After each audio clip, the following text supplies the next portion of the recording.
Hi friends, പുതിയൊരു വീഡിയോയിലേക്ക് എല്ലാവർക്കും സ്വാഗതം. ഇന്ന് ഞാൻ വന്നിട്ടുള്ളത് 8 മാസം മുതലുള്ള കുഞ്ഞുങ്ങൾക്ക് ലഞ്ചായിട്ടോ ഡിന്നറായിട്ടോ ഒക്കെ കൊടുക്കാവുന്ന ഒരു ഫുഡിൻ്റെ റെസിപ്പിയുമായിട്ടാണ്.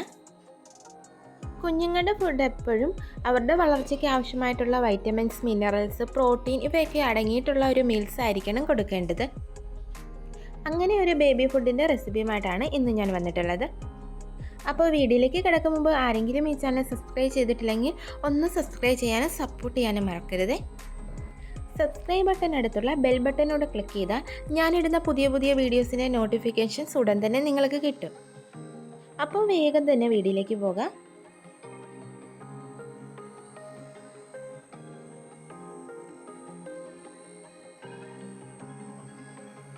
ഈ ഫുഡ് പ്രിപ്പയർ ചെയ്യാനായിട്ട് ഞാനൊരു ബൗളിൽ 2 ടേബിൾ സ്പൂൺ പൊടിയരി എടുക്കുന്നുണ്ട്. പൊടിയരി എന്ന് വെച്ചാൽ മനസ്സിലായിട്ടുണ്ടാവുമെന്ന് കരുതുന്നു. ബ്രോക്കൺ റൈസ് എന്ന് പറഞ്ഞ് വാങ്ങാൻ വേണ്ടി കിട്ടും. കുത്തരിയുടെ പൊടിയരി ആയിരിക്കും ഏറ്റവും നല്ലത്. 3 ടേബിൾ സ്പൂൺ ചെറുപയർ പരിപ്പ് എടുക്കുന്നുണ്ട്. കൂടാതെ ചുമന്ന പരിപ്പ് ഒരു 1/2 ടേബിൾ സ്പൂണും ചെറുപയർ ഒരു 1/4 ടേബിൾ സ്പൂണും എടുക്കുന്നുണ്ട്. ഇതിലേക്ക് ഒരു പിഞ്ച് ഉലുവ ചേർത്തിട്ടുണ്ട്. ആദ്യം തന്നെ ഈ അരിയും പരിപ്പെല്ലാം കൂടിയിട്ട് നന്നായിട്ടൊന്ന് വാഷ് ചെയ്തിട്ടെടുക്കാൻ പോവാണ്. ഒരു 3-4 വെള്ളത്തിൽ നന്നായിട്ട് കഴുകിയിട്ടെടുക്കുന്നുണ്ട്. ഒരുപാട് ഇൻഗ്രീഡിയൻസ് ഉള്ളതുകൊണ്ട് കുറച്ച് എടുത്താൽ മതിയെല്ലാം. അല്ലെങ്കിൽ ക്വാണ്ടിറ്റി ഒത്തിരി ആയിപ്പോയി കഴിഞ്ഞാൽ കുഞ്ഞു വളരെ കുറച്ചല്ലേ കഴിക്കത്തുള്ളൂ. അപ്പോൾ കുറച്ച് എടുത്താൽ മതിയെല്ലാം.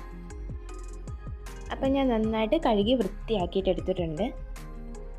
ഇനി ഒരു കുക്കറിലേക്ക് ഈ കഴുകി വൃത്തിയാക്കി വെച്ച പരിപ്പും അരിയൊക്കെ ആയിട്ട് ഇട്ട് കൊടുക്കാം.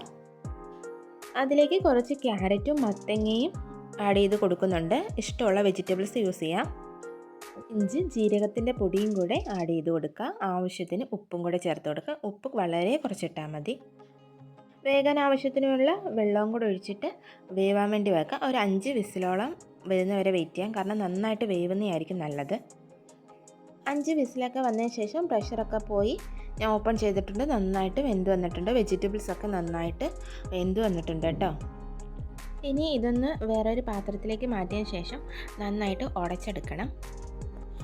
ഇതിൽ ഗീ ആഡ് ചെയ്യുന്നുണ്ടെങ്കിൽ ആദ്യം തന്നെ കുറച്ച് ഗീ കുക്കറിലേക്ക് ഒഴിച്ച ശേഷം അതിലേക്ക് ഒരു നുള്ളു ജീരകവും ഒരു ചെറിയ വെളുത്തുള്ളിയും കൂടെ ഒന്ന് വഴറ്റിയതിന് ശേഷം കഴുകി വെച്ചിരിക്കുന്ന അരിയും പരിപ്പ് വർഗ്ഗങ്ങളും കൂടെ അതിലേക്ക് ഇട്ട് നന്നായിട്ടൊന്ന് ആ നെയ്യിലൊന്ന് നന്നായിട്ട് ഇളക്കി കൊടുത്തതിന് ശേഷം ആവശ്യത്തിന് ഉപ്പും ചേർത്ത് ആവശ്യത്തിന് വെള്ളവും കൂടെ ചേർത്തിട്ട് വിസിൽ വെച്ച് വേവിച്ചെടുക്കാം. ഞാനിപ്പോൾ ഇവിടെ ഗീ ചേർത്ത് കൊടുക്കുന്നില്ല, അതുകൊണ്ടാണ് ഇങ്ങനെ ചെയ്തത്. അപ്പം നന്നായിട്ട് ഉടച്ചെടുത്തിട്ടുണ്ട്. വേണമെന്നുണ്ടെങ്കിൽ ഈ ഒരു സമയത്ത് കുറച്ച് നെയ്യും കൂടെ ഇതിലേക്ക് ചേർത്ത് ഒന്ന് നന്നായിട്ടൊന്ന് മിക്സ് ചെയ്ത് കൊടുക്കുക. 8 മാസം മുതലുള്ള കുഞ്ഞുങ്ങൾക്ക് നെയ്യൊക്കെ കൊടുക്കാം കേട്ടോ. ഒരു 10 മാസം മുതലുള്ള 10-11 മാസം വരെ മുതലുള്ള കുഞ്ഞുങ്ങൾക്ക് ഈ ഒരു പരുവത്തിൽ കൊടുക്കാം. കാരണം നന്നായിട്ട് വെന്ത് വന്നിട്ടുണ്ട്, നന്നായിട്ട് ഒന്ന് ഉടച്ചെടുത്തിട്ടുണ്ട്. അപ്പോൾ അവർക്ക് കഴിക്കാൻ വേണ്ടി പറ്റും. മാസം മുതൽ 10 മാസം വരെയുള്ള കുഞ്ഞുങ്ങൾക്ക് കഴിക്കാൻ എന്തെങ്കിലും ബുദ്ധിമുട്ട് കാണിക്കുന്നുണ്ടെങ്കിൽ ഒരു ബ്ലെൻഡർ ഉപയോഗിച്ചിട്ടോ മിക്സിയുടെ ജാർ ഉപയോഗിച്ചിട്ടോ അരച്ചിട്ട് ഈ ഒരു ഫോമിലും കൊടുക്കാം. ടേസ്റ്റിന് വേണ്ടിയിട്ട് കുറച്ച് ഗീ വേണമെങ്കിൽ ആഡ് ചെയ്യാം. അപ്പോൾ വളരെ ഹെൽത്തി ആയിട്ടുള്ള വീട്ടിൽ തന്നെ തയ്യാറാക്കി കൊടുക്കാവുന്ന ബേബി ഫുഡ് ഇവിടെ തയ്യാറായിട്ടുണ്ട്. എപ്പോഴും ചോറും കുറുക്കും ഒക്കെ കഴിച്ച് മടുത്തിരിക്കുന്ന കുഞ്ഞുങ്ങൾക്ക് ഇതൊന്ന് ട്രൈ ചെയ്ത് നോക്കാം കേട്ടോ. ഇത് വെജിറ്റബിൾസ് ആണെങ്കിലും പരിപ്പ് വർഗ്ഗങ്ങൾ എല്ലാം തന്നെ ഇതിൽ അടങ്ങിയിട്ടുണ്ട്. അപ്പോൾ വീഡിയോ എല്ലാവർക്കും ഇഷ്ടമായിട്ടുണ്ടെന്ന് കരുതുന്നു. വീഡിയോ ഇഷ്ടമായിട്ടുണ്ടെങ്കിൽ തീർച്ചയായിട്ടും ലൈക്ക് ചെയ്യുക, ഷെയർ ചെയ്യുക, സബ്സ്ക്രൈബ് ചെയ്യുക. മറ്റൊരു വീഡിയോയുമായിട്ട് വരും വരെ ബായ്.